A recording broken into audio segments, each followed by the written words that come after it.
stands at 28 seconds. Here he comes. And this will make it a one-stop race. Whoa. Whoa! Big crash and fire. Oh my, that's going to get right to the car. Get out of there. Get out of the car. The 17 has gone in very, very hard. The Steve Johnson car. And that'll be safety car, medical car. Likely be dispatched.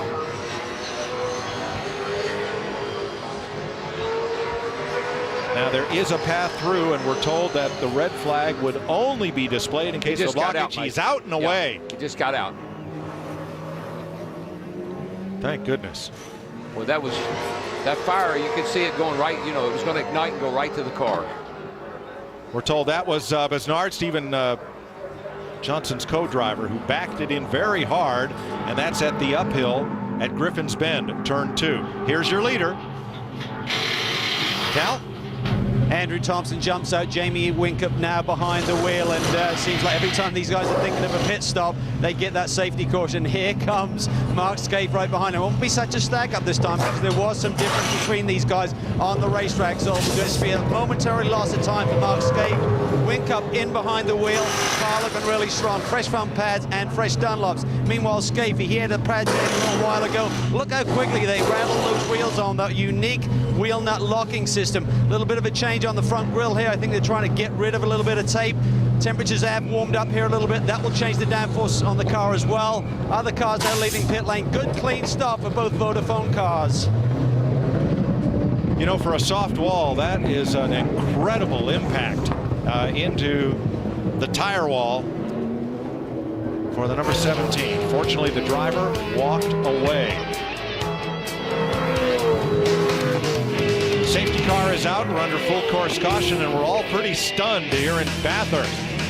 Had a hard crash, but no injury. We'll be right back.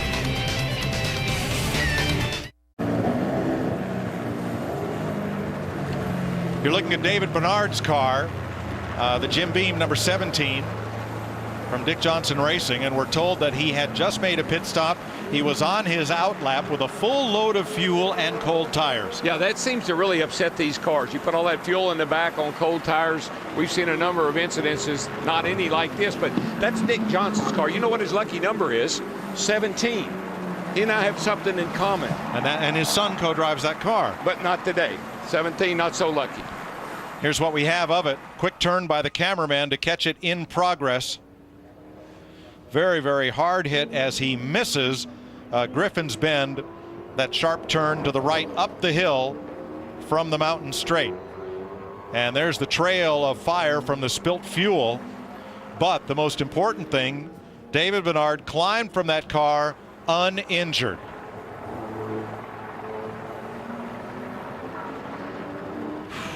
What a moment. Yeah, I think some hot part of the fuel went up the track. Maybe a brake rotor or something broke and ignited the fuel, and man, it engulfed the car. But for everyone else in this race, all their strategy just came completely apart. It all changed. Everybody's back to pit road, and now everybody's on the same cycle again. I kind of like that, though, because now everybody's on this, you know, everybody's going to have to figure out what they're going to do on this last stop when we get to that point. So, you know, 28 laps is max. Wow. Well, 47 laps to go. Let's go down to Cal, who is with Bernard's co-driver, Steve Johnson. Well, serious moment here, but a funny moment is Stephen just put me on the uphill like I do with Lee Diffie every day. But Steve, I know it's been a great run for you guys today, well up in the top 10. What do you think happened there when David got behind the wheel? Not sure, Calvin. It just, you know, we just done a stop and we just done a pad stop. So the only thing I can think of is that he didn't have a pedal when he went into turn 2 there, because it's a fair run up the hill there, and if he forgot to get the pedal up after the pad stop, that certainly would have had that effect. That's for sure. Rough end to the day for you, Stephen. I know you changed the brake pads there, and that could have been the cause for the issue, but I'm sure you guys will try and bounce back. A lot of work to be done though for the Gold Coast. Yeah, there is. You know, we got a spare shell there, so I guess we'll have to weigh up what we do, whether we fix this one or pull another one out of the box, so to speak. But just a shame for the whole Jim Beam guys. You know, we have had a tough weekend. You know, we didn't qualify well. The car wasn't great at the start of the race. We started from pit lane, but we worked our way into it. You know, we were slowly working on the car and making it faster and faster.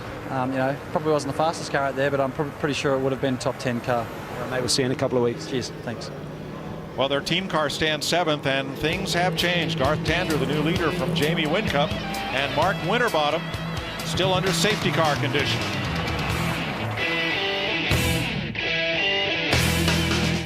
NASCAR said we're still under the safety car period. There is a ton of speedy drive at turn number 2, Griffin's Bend. Lee Diffie.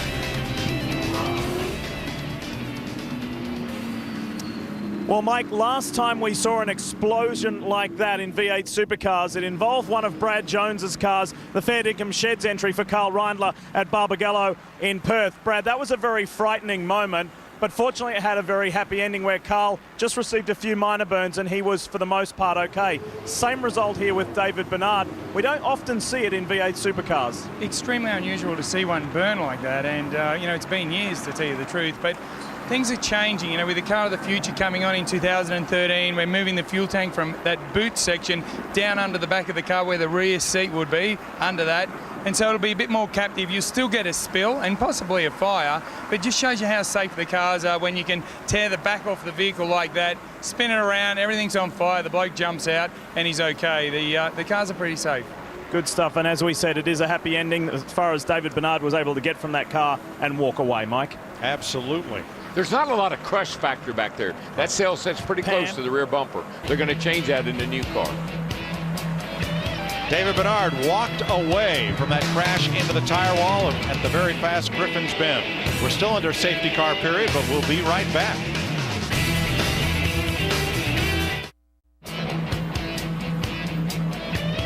Welcome back to Bathurst during this caution period.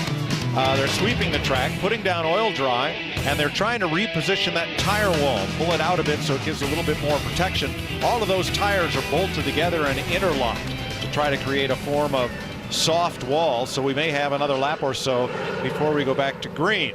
There has been a lot of requests on the internet and elsewhere for Darrell's wild ride. They have a bungee jump ride here across the pit straight. It's not in operation right this moment, but I can imagine your ride with Jason Bright would have looked a lot like that, minus the upside down part. Let's have a look. Lee. Here with David Besnard outside the Infield Medical Centre. David, from where you sat, what happened?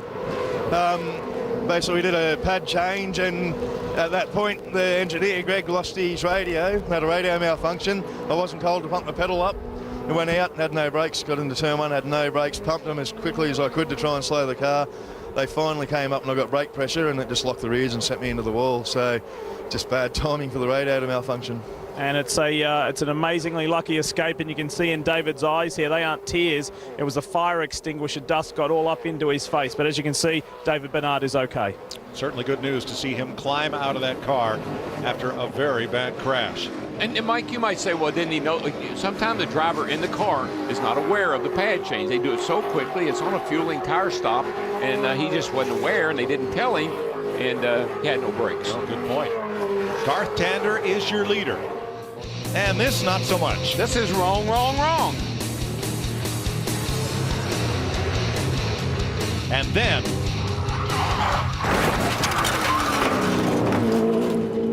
David Besnard walked away. You can see the fuel running down the racetrack, and there must be something, a hot piece of the car down here somewhere that ignites that fuel. And boy, does it engulf that car in a hurry. He had just stopped for a load of fuel and fresh tires, cold tires, and a change of brake pads, of which he was not aware.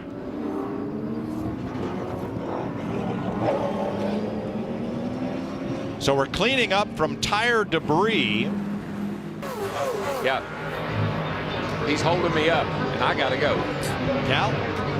Down here at Dick Johnson Racing, Dick, it's not been the best of days. Obviously, the Jim Beam carb heavy shunt there with David Besnard behind the wheel, but James Moffat has done an awesome job there, feeling the pressure from the Lowndes right now.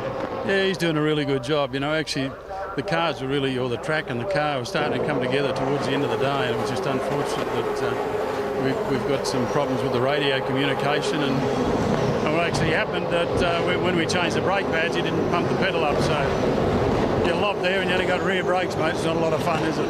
I know there's a lot of work to do, mate, but I'm sure you'll be ready for the Gold Coast. Oh, they'll be ready for the Gold Coast, don't worry. And that's in 2 weeks, and it's live on Speed.